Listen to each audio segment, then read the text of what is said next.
There are a lot of spirits in Smash Bros. Ultimate.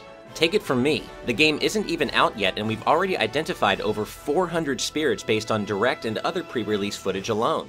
And while the vast majority of those spirits are perfectly recognizable characters from popular franchises, a handful of them are surprisingly obscure, coming from games that either didn't get much traction in the West or from titles that never released outside of Japan at all.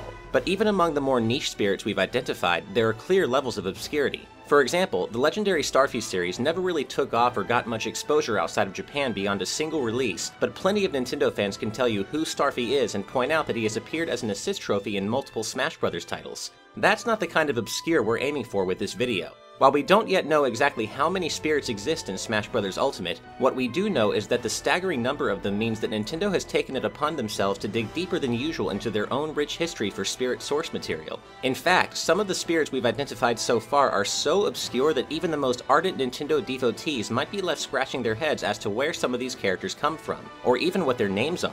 So settle in as we take you on a short journey through some of the murkiest parts of Nintendo's history and introduce you to 10 of the most obscure spirits we've identified thus far. Let's do this! Number 10.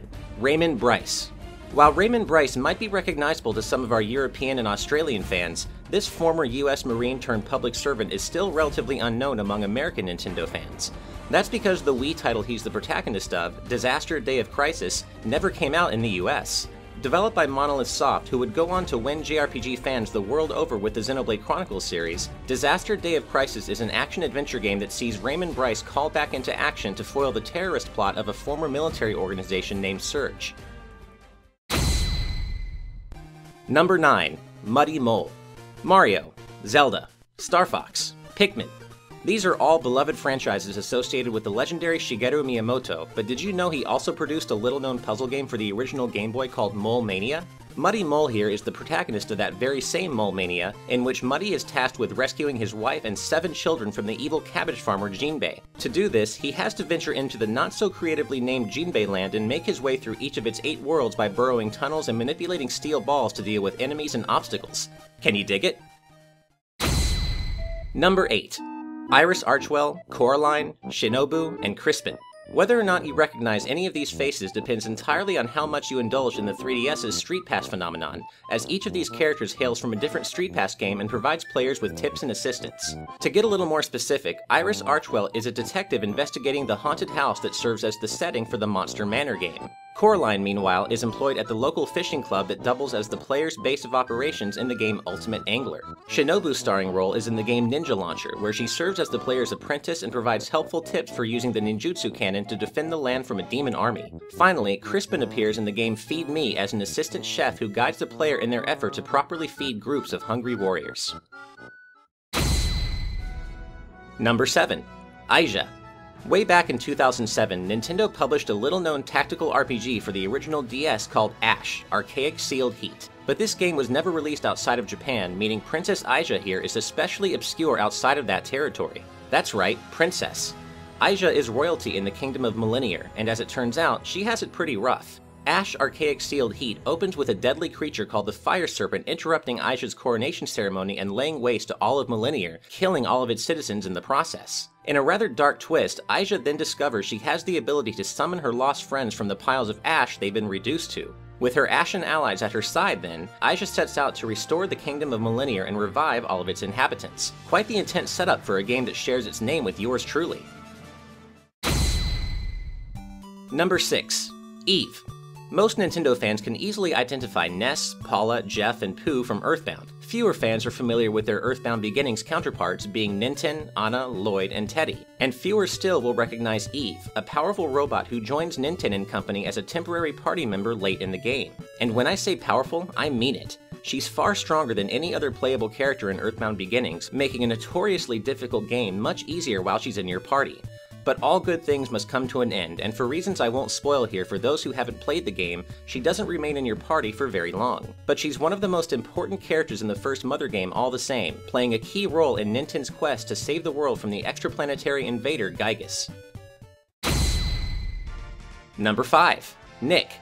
The bizarre, Japan-exclusive Wii game Captain Rainbow and its eponymous main character are fairly well known among hardcore Nintendo fans. After all, the Big N hasn't exactly kept its existence a secret outside of Japan, even going so far as to include a music track from the game in Smash Bros. Wii U. But what those fans might not know is that Captain Rainbow is actually the alter ego of a television actor named Nick, who serves as the game's protagonist. Unfortunately, Nick's TV show isn't doing so hot in the ratings, compelling him to visit an island named Min Min that is said to grant wishes. Wait, Min Min?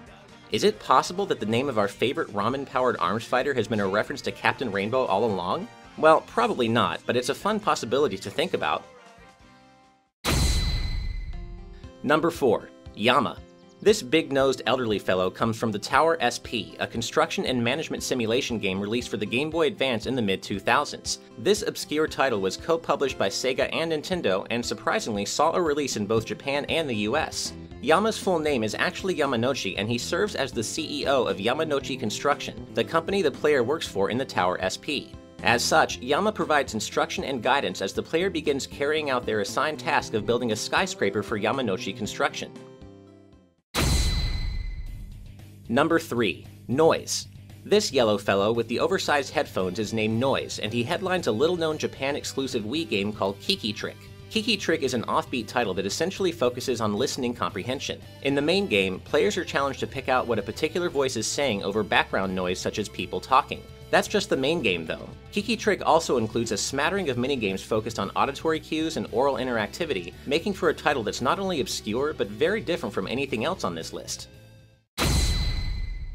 Number 2. Bacteria. Wait, Bacteria? That's right, Bacteria are the main focus of the Japan-exclusive Nintendo DS RPG Kurikin Nano Island Story, and this cute little guy represents one of the bacterium that can be collected, raised, and then used in battle.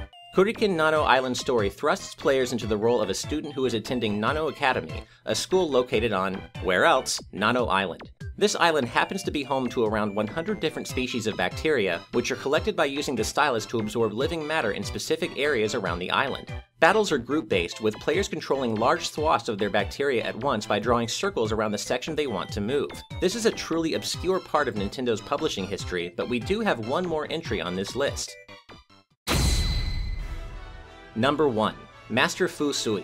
Who is Master Fu Tsui, you ask? Good question. This elderly man is such an obscure character that there are literally zero references to him online, at least not that we could find, and it seems his name is only ever mentioned once in the game he comes from, during the tutorial no less. And that game is Sujin Taisen Number Battles, which has something of a complex release history. Sujin Taisen Number Battles was released in 2007 for the original DS, but only in Japan. It was then re-released 2 years later for the DSi's short-lived DSiWare service. That re-release, simply called Number Battle, is the version that was released in 2009 and 2010 in Europe and North America respectively.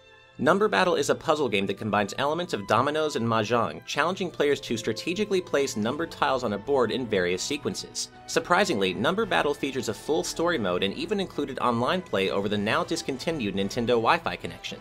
Now, while Master Fu Tsui from Number Battle may be the number 1 most obscure spirit we've identified thus far, we're not quite done here.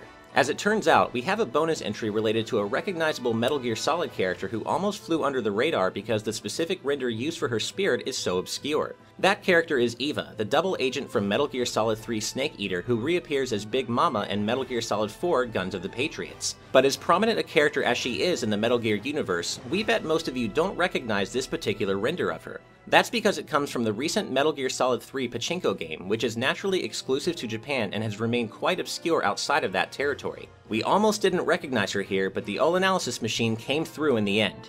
And that brings us to the true conclusion of this guided tour through the 10 most obscure spirits we've identified thus far in Smash Bros. Ultimate. Putting this list together was quite a task as we found many more obscure spirits than we had room for in this top 10, but we want to know what you think as well. Have you recognized an obscure spirit that you think we should have included here? Or conversely, do you think any of the spirits we chose are too mainstream to be on this list? Be sure to let us know your thoughts in the comments below, and as always, if you enjoyed this video, please hit that like button, subscribe to our channel, and follow us on social media using the links in the video description below.